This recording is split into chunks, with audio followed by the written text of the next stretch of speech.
Hello! Welcome to another random word origins video brought to you by a robot. Today's words are ketchup, fountain, and horror. Let's start with horror. It traces its roots back to the Latin horrere, a word that paints a vivid picture of trembling, quivering, shuddering. Back then, though, it did have an additional sense of veneration and religious awe. The word started being used in English around the 14th century, meaning intense dread or dismay. Here's a fun fact. Back then they used very odd forms of the word like horribility, horribleness, and later horridity. As centuries passed, the core meaning didn't change much apart from shedding that strange original added sense of veneration and religious awe. Today it represents an intense feeling of fear, shock, or disgust, often used to describe a genre of media, as well as young people's ability to use semicolons and commas properly. So, horror comes from Latin and used to have an added sense of religious awe to it that dropped away over the years. Where do we get ketchup from?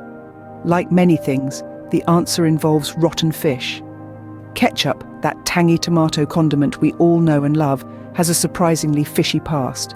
It's a journey that starts in Hokkien Chinese with the word ketchup, a term for a sauce derived from fermented fish. This particular sauce was a beloved staple in the diets of seafaring merchants who couldn't resist its salty, umami-packed punch. As these merchants travelled, so did their beloved ketchup. It wound its way down to the Malay Peninsula, where it was embraced and tweaked by local culinary culture. The term morphed into K-cap, pronounced ketchup, and the sauce adapted to the local palate, picking up new ingredients and flavours along the way.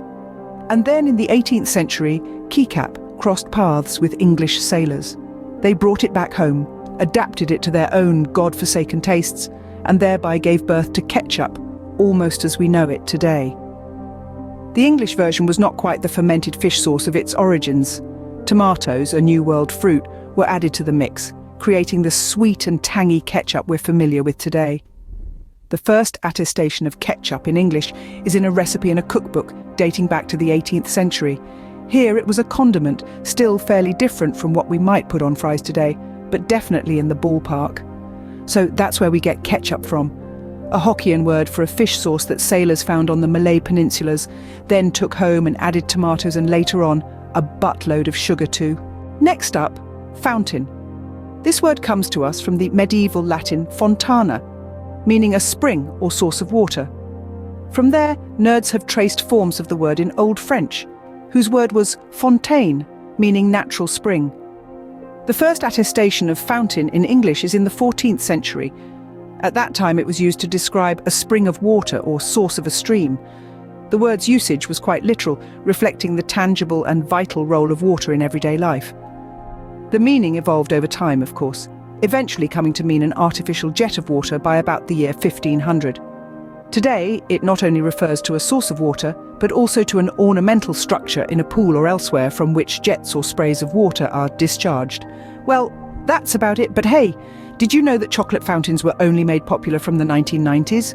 Crazy, isn't it? I would have thought people had been on that from ages ago.